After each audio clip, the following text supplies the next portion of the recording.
Two of the Sean Diddy Combs federal trial. Combs' ex-girlfriend, Cassie Ventura, she is one of Combs' many accusers, testifying as a central witness. Is she ready? Very ready and confident. Thank you. Among other things, the singer is expected to address the 2016 video of Combs attacking her in a hotel when she was his girlfriend. He was once seen as a music mogul, a kingmaker, the biggest success story in hip-hop. But yesterday, when Cassie Ventura spoke in court, that perfect image started to fall apart right in front of us. Diddy's single quotes as face went pale as his ex-girlfriend described things so shocking, even the most experienced courtroom reporters were left in silence. The man who once ran an entire empire couldn't hide his emotions as Cassie revealed every single detail of what she says happened behind closed doors. When she walked in there, Rachel, she had on a brown dress, form-fitting, visibly pregnant, head held high, and did not make any eye contact with the defendant, with Sean Combs. She said that Sean Combs directed everything from what she had on to the lighting in the room to how she was supposed to interact with the person that she was having sex with.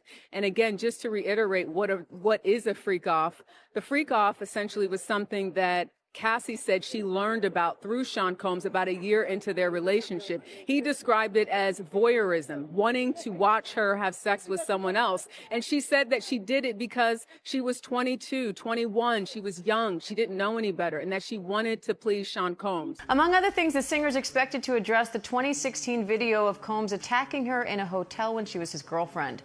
Combs has pleaded not guilty. His attorneys argue the video is evidence of jealousy, not sex trafficking. And now for the first time, jurors are hearing what Cassie has to say about that and other aspects of their 10-year relationship. For years, Sean Diddy Combs walked through the music world like he owned it because in many ways, he did. He built Bad Boy Records from the ground up, turned artists into stars, and expanded his brand beyond music into fashion, vodka, and media. On paper, he was the perfect success story, the man who turned hip-hop into serious business. But now, as Cassie Ventura's court testimony begins, that flawless image of a business genius, mentor, and music icon is being overshadowed by something much darker. While magazines praised his business empire, fans cheered him on stage, and red carpets lit up with his smile, Cassie Ventura was reportedly living a very different life behind the scenes. The contrast shocked everyone in court. In public, Diddy was the ultimate professional: tailored suits, flawless grooming, and media-trained charm. But the allegations now coming out paint a completely different man behind closed doors. Court reporters said Diddy showed up for a day to looking like the billionaire mogul we all know, surrounded by top lawyers. Confident, even smiling, as if it were just another business day. That confidence didn't last long. Witnesses said his whole vibe changed just 30 minutes into Cassie's testimony. The swagger was gone. The confidence faded. His cool exterior began to crack as Cassie described moments from their past. Diddy's lawyers kept jumping up, objecting again and again, clearly trying to block her from speaking. Imagine this: the man who once had total control over music deals, artists, and millions of dollars, now unable to control his own emotions in a courtroom. Observers said Diddy couldn't sit still while Cassie spoke. The power had completely shifted. When she finally took the stand, every eye in the courtroom was on Diddy. His face reportedly went pale, like all the color had drained out. He fidgeted with his tie, his cuffs, then just his hands. At one point, he was scribbling notes and handing them to his lawyers so fast that one of them had to signal him to slow down. A reporter said it looked like someone realizing they'd lost control of the story for the first time in their life. Another person said Diddy looked physically sick as Cassie calmly talked about their relationship. One witness even saw him close his eyes a few times, like he couldn't face what was being said, and this was only the beginning. As Cassie kept going into the afternoon, the courtroom was about to learn exactly why Diddy couldn't keep his composure. What she was about to reveal next would shake the entire music industry and threaten to tear down the legacy Diddy spent a lifetime building. The man who always... And at some point in time, she actually had said that she looked forward to the freak-offs. Why did Cassie express looking forward to these said freak-offs? When the prosecution asked her, was there ever a time that you enjoyed the freak-offs? This is when Cassie got choked up, and she said, I did, but only because I got to spend one-on-one time with Combs, and I really did love him. And that is speaking to the psychological abuse, in addition to the physical abuse that she potentially experienced. Yeah, she's definitely laying out someone who was young, who was influenced by wanting to have this record career. She signed a 10-album deal with Bad Boy Entertainment, led by Sean Combs, and basically describes being enamored by Sean Combs, loving him, not knowing about certain things sexually, and him sort of telling her, teaching her about that. And what you hear is someone that was young and she even said, I was young, I was naive, I didn't know any better. But she's really telling the story of someone who thought she was going to be with someone in this music industry that was going to help her career, that cared about her, but quickly learned after the freak-offs that wasn't the case. And what I thought was also interesting is she said that after that first freak-off, she said she felt dirty. She didn't want to do it. And when she brought up the idea of having a conversation about the freak-offs in an email, which the jurors saw, she said she backpedaled in the email because Combs responded by saying, I know, you don't want to do it. And she said, oh, no, well, it's not that. But that was the beginning. That was in 2010, where she brings up in an email that she wanted to have a conversation about this. And in her words, she didn't want to do it, but she felt like she had to do it. Well, Diane, prosecutors have wasted no time getting right into the alleged abuse that Cassie Ventura says she endured for years. Ventura telling jurors, quote, he would bash my head, knock me over, drag me, kick me, stomp me in the head when I was down. She also got into the nature of those so-called freak-offs, saying that they involved hiring an escort and they performed under the direction of Combs, saying that they happened so frequently it eventually became a job for her to set them up. Ventura said she did not feel she had much of a choice but to participate, that she feared that Combs would retaliate or potentially blackmail her if she did not. And she's had at times to she's taken deep breaths, pausing her testimony, Combs appearing to be listening pretty passively with his hands in his lap at the defense table there. When Cassie Ventura took the stand, the courtroom went completely silent. You could hear a pin drop. Everyone knew this moment was coming, but no one, not even Diddy's lawyers, seemed prepared for what she was about to say after years of silence, years of keeping these stories inside. Cassie finally had her moment to speak, and she didn't hold back. She started quietly, and that made it all the more powerful. Cassie began with how she met Diddy at just 19. He was already a huge figure in music, a millionaire with endless connections. She was a young model chasing a music dream. From the start, the power gap was huge, and according to Cassie, Diddy knew how to use that to his advantage. Her testimony built slowly, like a horror movie you can't stop watching. She began with the early signs of control, how he allegedly had to know her location at all times, how he'd show up without warning if she was out with friends. Then came the career control. She said he threatened to hold back her music if she didn't do what he wanted, and that he blocked collaborations with other artists if he felt jealous. The most shocking part, court transcripts say Cassie claimed Diddy installed tracking software on her phone. She testified that he would call her minutes after she arrived somewhere, already knowing her exact location. According to her, he slowly cut her off from friends one by one until he was the only person left in her life. The judge had to step in 3 different times during this part of her testimony.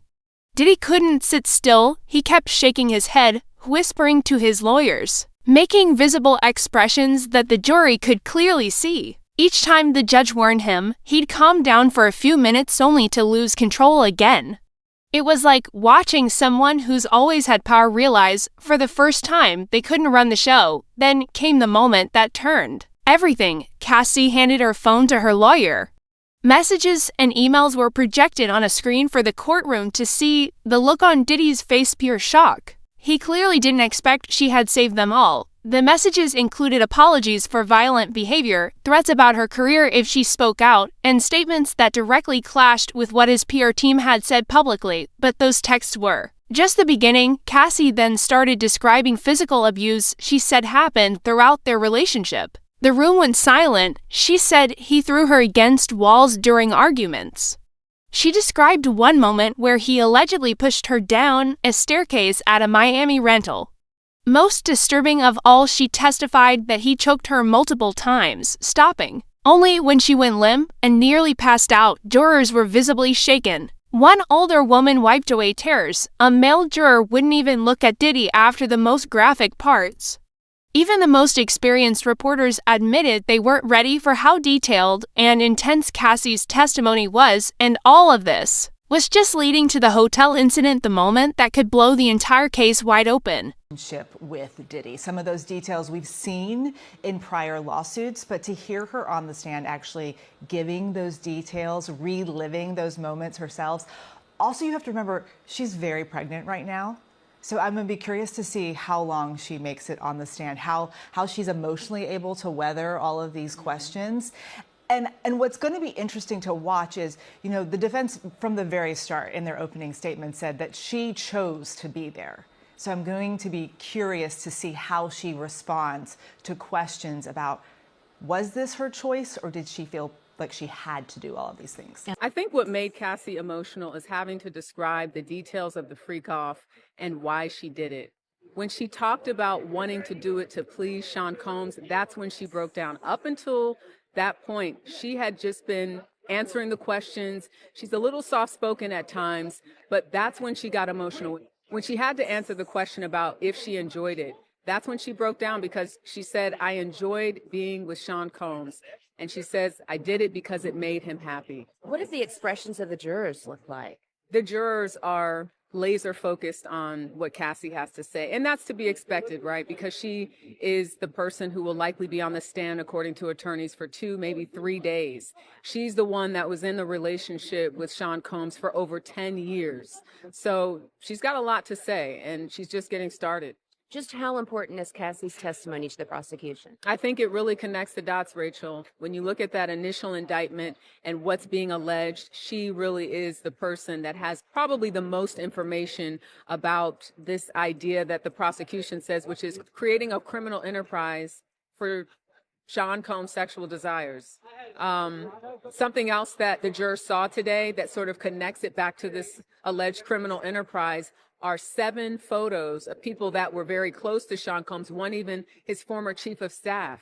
And these were all people that Cassie Ventura was able to name and explain the functions in terms of what they did: security, driver, chief of staff, someone that handled financials. So it's showing that she knew some of these people, again, because she was with him, around him. I thought I was going to die that night, Cassie said, her voice so soft the courtroom leaned in to hear. She was talking about an incident at the Four Seasons Hotel, a story no one had ever heard before, not the media, not fans, not even gossip sites. This event had stayed hidden for years. Cassie said she kept it secret because she was scared for her safety, her career, and scared that no one would believe her over someone as powerful as Diddy. But now, on the witness stand, she was finally telling it all. According to Cassie, what started as a regular music industry after party turned into something terrifying. She said Diddy lost his temper after seeing her talk to another music executive. His smile vanished. He grabbed her arm hard enough to leave marks and whispered threats in her ear while still smiling and acting normal in front of the crowd. The most shocking part, Cassie testified that Diddy dragged her through the hotel lobby to the elevators while she cried and tried to break free. A hotel security guard came over, but as soon as he saw it was Diddy, he backed off. He didn't even ask if I was okay, Cassie told the court. Then came the photos.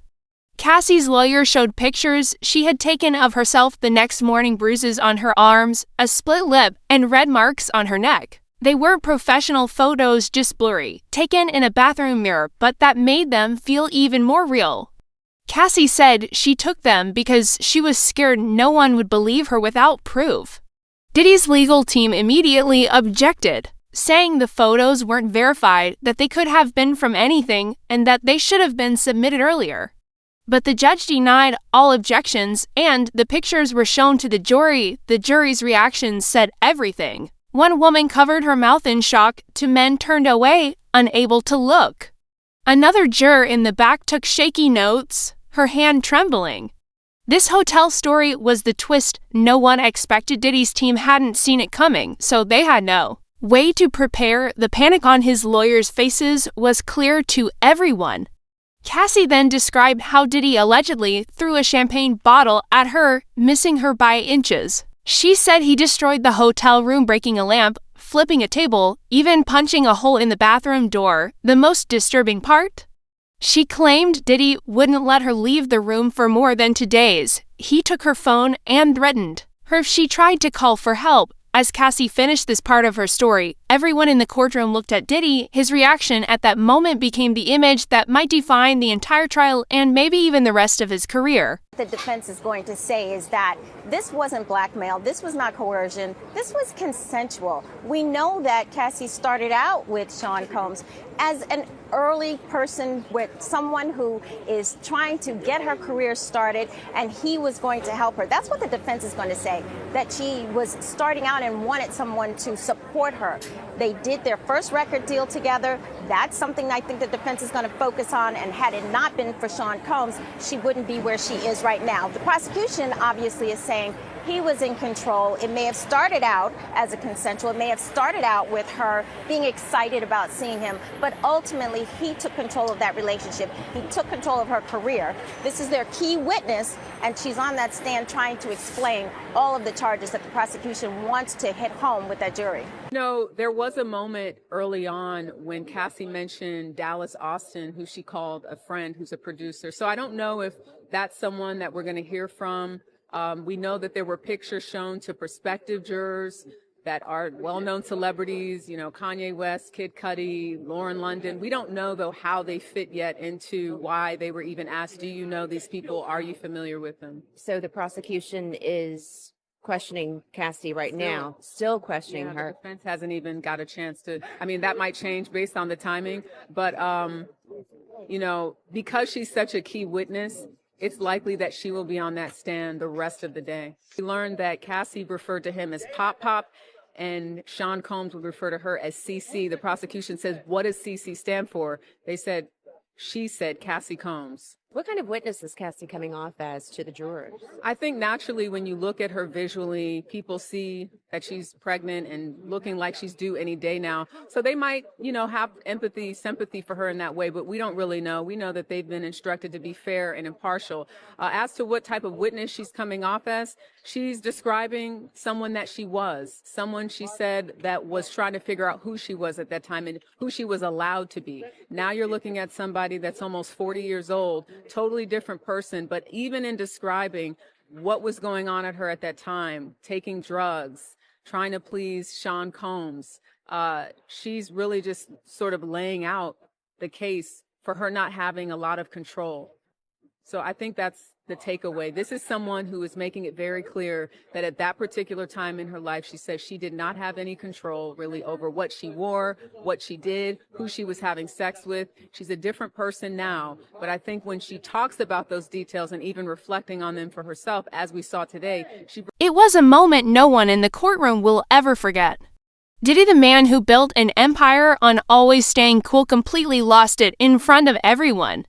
The calm, confident image he had spent decades perfecting started to fall apart. He was known as the smooth-talking businessman, the unshakable mogul. But as Cassie's testimony reached its most serious points, that image started to slip. Court reporters who've seen dozens of celebrity trials said they had never witnessed anything like it. Diddy changed right before their eyes from a powerful figure to someone who looked completely cornered and helpless. As the afternoon went on and Cassie revealed more details, Diddy seemed to shrink in his chair. His lawyers tried to keep him calm. One person sitting nearby said Diddy's lead attorney kept putting a hand on his arm, while another lawyer passed him a note that said "stay calm" in big letters. But it didn't help. Things got so tense that when Cassie described something that happened at Diddy's house in the Hamptons, he slammed his hand on the table. The loud sound stopped the room. The judge warned Mr. Combs, "If you can't control yourself, I will have you removed from this courtroom." For a second, it looked like Diddy might actually get kicked out of his own trial. Throughout her testimony, witnesses said Diddy kept shaking his head and mouthing "that's not true" during the most damaging parts. It was like he forgot the jury was watching his every move. One person in the room said it felt like watching someone who had never been challenged finally realizing he couldn't control what was happening. Cassie, who once had no control in their relationship, was now the one in charge. She was finally speaking her truth, and there was nothing Diddy could do to stop it. He couldn't cut her mic, send her away, or spin the story through his PR team. He had to sit and listen, but the breaking point came when Cassie talked about threats. She said Diddy had threatened her family if she ever spoke out. Then came something no one expected. She had recordings, actual audio of Diddy making those threats. When her lawyer played them, Diddy stood up and shouted at Cassie, "You know, that's not how it happened." His lawyers had to physically grab him and force him back into his seat. It took 3 of them to hold him down as the recording played. The judge called for an immediate break, but it was too late. Everyone in that room, jurors, reporters, court staff, had just seen something that couldn't be undone. As Diddy was let out during the recess, he looked nothing like the confident man who had walked in that morning. His usual mask was gone, and what was left underneath wasn't pretty. Just when it seemed like things couldn't get worse, the biggest bombshell dropped. Cassie revealed she had been collecting evidence for years. She'd saved texts, emails, and photos kept in different places so Diddy couldn't find or delete them. The courtroom went silent when she said she also had messages from celebrities who had seen Diddy's behavior themselves. These weren't just random industry people. According to court records, they were some of Diddy's closest friends and longtime business partners. They had seen things happen at parties and behind the scenes, things the public never knew. Diddy's reaction said it all. A person sitting nearby said he looked sick when Cassie mentioned the names. His lawyers jumped up, objecting and asking for a private talk with the judge. They argued the messages shouldn't be allowed. But after reviewing them, the judge disagreed. He ruled that the messages were important to the case and could be used as evidence. That ruling changed everything. Diddy put his head in his hands. He knew what was coming. The court then saw message after message appear on screen. A famous rapper texted Cassie after a Grammy party, "You okay? What I saw tonight wasn't right. You can stay at my place," a pop star wrote. "I've known him for 15 years. I've never seen him like that. This isn't normal. Call me." But the most damaging one came from a producer who had worked with Diddy for decades. "I can't be around this anymore. I told him to get help. Call me when you're safe." These messages proved that people had seen things, had been worried, and had tried to help. It wasn't just Cassie's word anymore. Then came Diddy's own messages. Screenshots showed texts where he appeared to admit to things happening. "Sorry about last night. You know how I get when I drink. It won't happen again." Another read, "Whatever you need to make this right, new car, new apartment, just name it." A third showed an offer. "My lawyer can draw up the papers." To million, clean break. You don't talk about anything from the last 5 years. As these messages were read aloud, something surprising happened. Several people who had come to support Diddy that morning, his entourage, quietly got up and left the courtroom. They slipped out one by one, no longer able to sit there. By the end of the day, Diddy sat almost alone at his table, just him and his lawyers. The crowd that had walked in with him had disappeared. By the close of day 2, the man who once seemed untouchable looked completely defeated. The security team around him couldn't protect him from what had just happened in court. The empire he had spent decades building appeared to be falling apart in real time. Cassie Ventura didn't just share her story, she may have changed the course of Diddy's entire legacy. The evidence, the recordings, the celebrity messages, it all painted a picture that couldn't be unseen. The question now isn't whether Diddy can win the trial, it's whether his reputation can ever recover.